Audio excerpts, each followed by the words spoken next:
future, leaders are going to have to think globally. Number two is cross-cultural diversity. The whole concept of diversity is typically thought about within the context of a country or gender diversity. The third factor is going to be technological savvy. In the future, leaders don't have to be a brilliant technologist, yet they do have to understand how technology is going to impact themselves and their part of the business and their competition. And then finally, the leader is going to be much more of a facilitator than a director.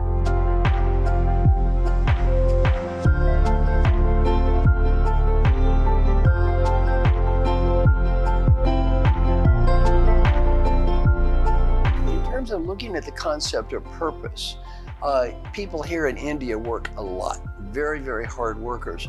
Very important to take responsibility to look at your life and say, how can I live a life with purpose? Two ways. One, really looking at what you're doing and say, is this type of work providing meaning to me? If the answer is no, as painful as it may be, find something else to do. Number two, really focus on while you're there, how can I do my best to create happiness and meaning? You put in the hours anyway. While I'm there, am I doing my best to create happiness? Am I doing my best to create meaning? And we're in India. There's a little thing called the Gita. Now, if you look at the Gita, to me, it's a great example of the answer to this question. Here's a person who's put in a terrible position. Option A is bad. Option B is bad. He's complaining, sad. What's he told? Do your best. Life is what it is. You can't change what you can't change. You've been dealt a hand of cards in life. All you can do is play the hand the best you can. Three key factors are most important. Courage.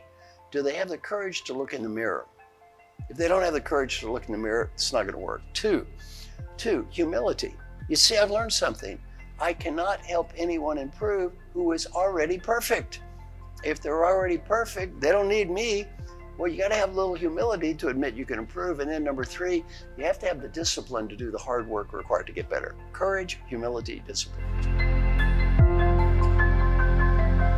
Lesson number one, our mission in life is to make a positive difference, not to prove we're smart and not to prove we're right. Number two, every decision in the world is made by the person who has the power to make the decision. Make peace with that. You sell what you can sell, you change what you can change, and if you can't sell it, you can't change it, you let it go.